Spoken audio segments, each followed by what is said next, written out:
Everybody wants to be a sales guy for a chemical company. We need to change that narrative and make sure they get into farming.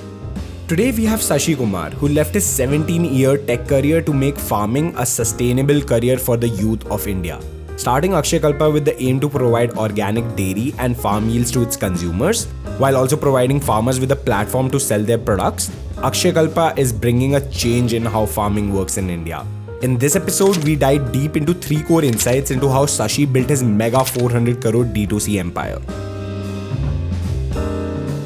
Tell us a bit about yourself. What were you like growing up? I'm from a farming family. Okay, we had a decent land holding. It's a typical of what you call a village life where a first son is born and parents don't want them to be a farmer. My father never wanted me to be a farmer. So day one he kept on telling, your only job right now is study because I don't have money for a capitation fee. You have to get a seat on the merit. See, I was extremely good in mathematics, okay? So my ambition was to do something in the field of mathematics. But I saw, growing up, the problems of farming, extreme amount of poverty. With a good land, we struggled. What happened next? What happened after school? I think after 10 plus 2, I joined engineering and happened to be in the cusp of IT revolution in the country and landed in Wipro and stayed there for 17 years.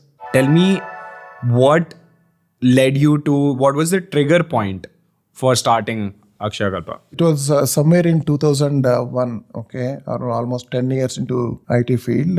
We got in touch with Dr. G.N.S. Reddy, who used to run on program called Navachetana. In that program, he was working in BIFE, one of the biggest NGOs in the country. So he came and pitched saying that, hey, you guys, whatever you guys spend on coffee, tea on a daily basis, that much amount of money I need to groom young people to stay put in farming. So that was in 2001. Around 27-30 people of us, we pooled our money. Every 3 months we used to pool that money and fund that program. It was happening out of Tiptur, where we are right now, we operate from. So that's a trigger point. Then I saw what Dr. D was doing was trying to go to villages, trying to find people who want to do better in life, but change their farming practices. So it was a grant-driven program.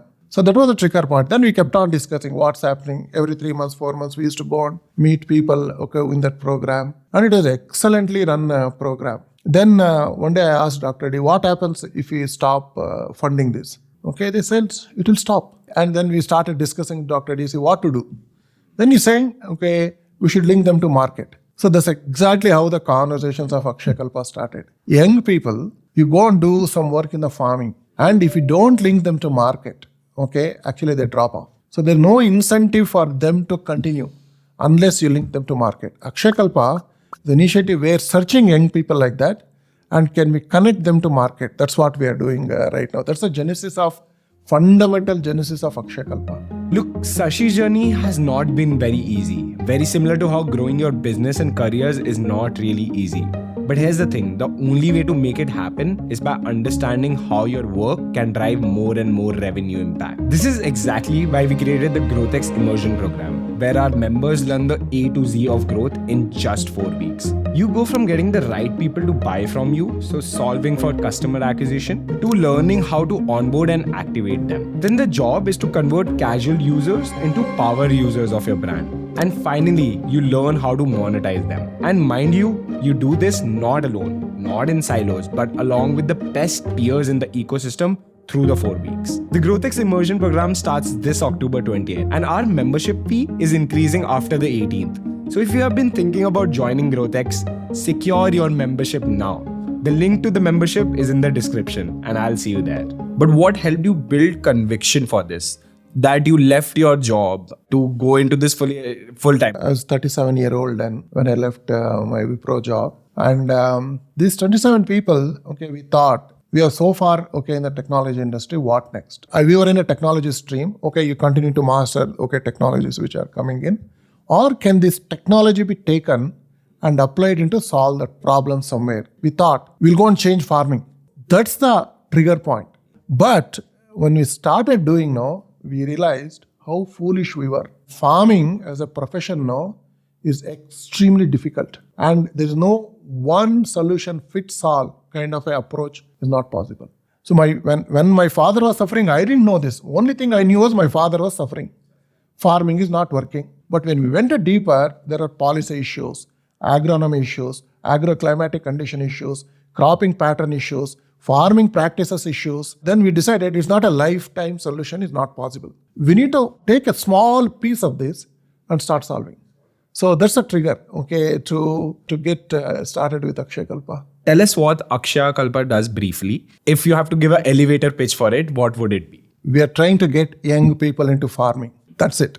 We go to villages and identify very young people who are interested in farming, and we give every support required to groom them to be a farming entrepreneur. Last 14 years, we have worked with around 1,200 entrepreneurs. That's it. And we have taken their income levels, okay, to 100,000 rupees a month at an average. That's what Akshayakalpa does. That's what we have demonstrated. 1,200 role models, like how my father had an engineering role model. Therefore, he wanted me to be an engineer. We are going to every village and setting up this role model farmers so that entire village can look up to them and say, hey, you are my son. See, he is doing extremely well in farming. Why don't you become a farmer after your studies? That's the thing we want to drive. Now tell me, what were the initial few months like when you were setting up? How did you even start? First thing was we wanted to understand the dynamics quite well, farming dynamics. Myself, Dr. J.N.S. Reddy, and 4 people whom we hired. So we were all on bikes, visiting farmer, village by village. Through this one, we built a database of 5,000 farmers, for next 2 years. And when we met these people, then we started realizing what has stuck farming. Out of these 5,000 people database we created, around 3,000 people, they were all cab drivers. So they had lands, they had water, they had everything, but they had left farming because of non-viability. Their 20s, 21, 22, 23, 25, 30, and the oldest person we had was 35 years old. Out of 1,000 villages we surveyed, I'm telling you, 2010, around 400 villages, there was no population below 45 years of age. So in India is a people of 30 years of age at an average age of an Indian, if you average it out. Very young nation. You know what is an average age of a farmer? 55 years. In 20 years, they will get out of farming. No youngsters getting in. Who will produce food for us? Then we decided, entire Akshayakalpa approach has to change. We can't solve farming issues. What we can change is very small, focused, start setting examples where young people, can come to farming, make money and influence others. That's exactly what we are doing. We are trying to make farming viable. How did Akshayakalpa start solving for it? The problem is not, the crop. The problem is cash flows. The question is, how do we solve the cash flows? Then we thought, to cash flows to sustain, what is required? To sustain, what is the fundamental, underlying mechanism in farming? That is soil. So then we pick up these 2 problems. Solve the cash flows, manage the soil. This is what Akshayakalpa is doing. That's it. How do we do it is beautiful. We set up a dairy unit, with a farmer. The dairy unit actually gives him a daily cash flows. Akshayakalpa makes payment to farmer every day, at least 3,000 to 4,000 rupees on a daily basis, getting transferred to him. So what we did was we solved the cash flow problem by setting up dairies, which are sustainable, which are manageable. 5 to 10 cows. Then using the dung, we started making manure piles. Now, using this manure, we started managing soils. This started going back to the soil. The closed loop started. Actually, even farmer doing farming, he was buying vegetables and greens from outside. We decided you should grow your own vegetables and greens.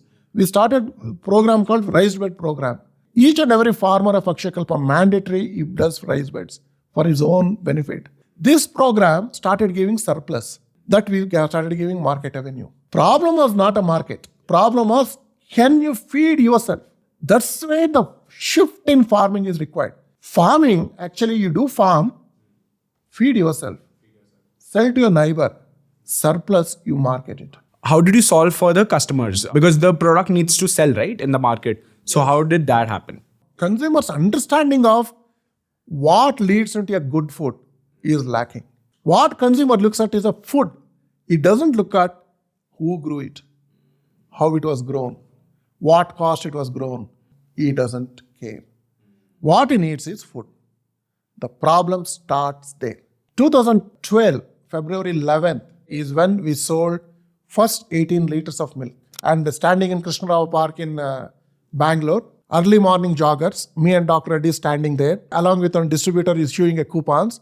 We told, hey, this milk is done like this. Then we explained, hey, this is what we are trying to do.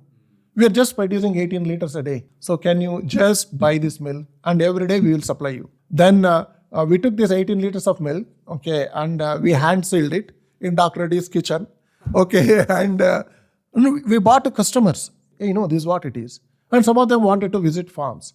That is when the change started happening. Then what we did was, we tied up with the unorganized sector in Bangalore. Okay, people who are actually going to customers and giving coupons and distributing milk was the only way in Bangalore it worked. We tied up with them and we started giving, milk to them. Okay, that is where all the problems started. See, neither myself nor Dr. Reddy, my co-founder, we understood, the market forces. We also never understood the milk, you have to collect money daily.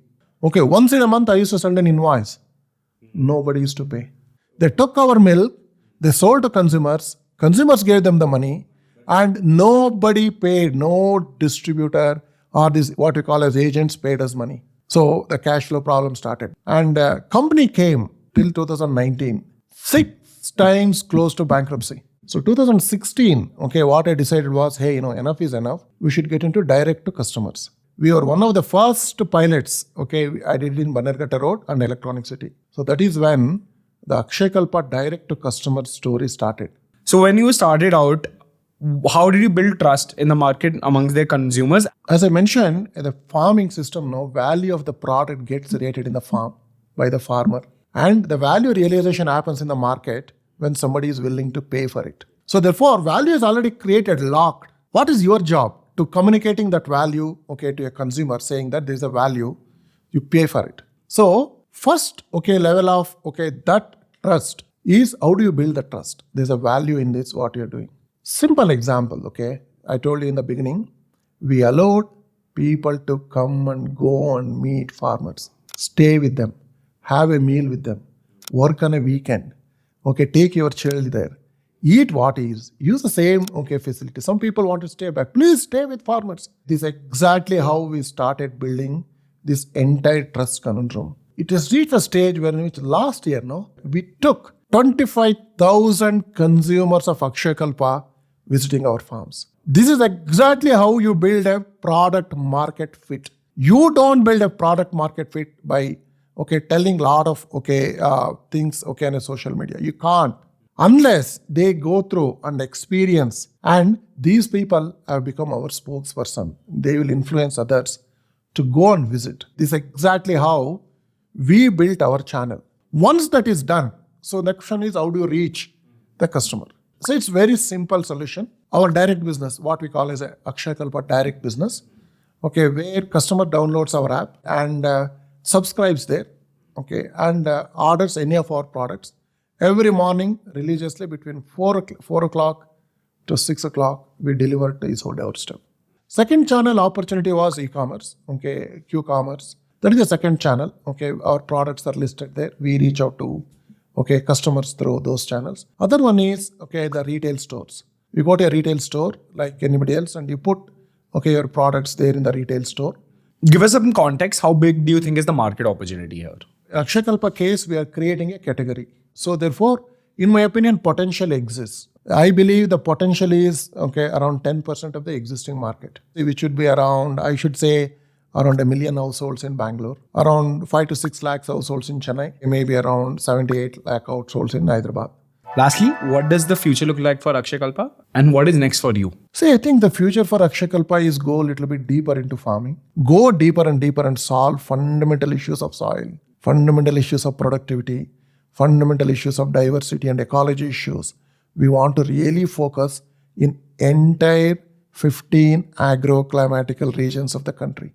Each solution is unique in each climatic condition. So that's what Akshayakalpa will focus on. Okay, in next 15-20 years, we want to build an organization which can actually sustain 100 to 200 years, start solving problems for our children and our grandchildren and their children. We need to save this pale blue dot that is Earth, or else it's gone, no time. We need to really act. So that's the future of Akshayakalpa, I believe. And personally, I believe the farming ecosystem right now is bereft of youngsters. I want to work more and more with youngsters. And we need to really groom youngsters who are good marketeers who understand farming. We need to groom youngsters, okay, getting into farming and helping farmers. We need to get young professionals like vets, paravets, agronomists, okay, into farming. Everybody wants to be a sales guy for a chemical company. We need to change that narrative and make sure they get into farming.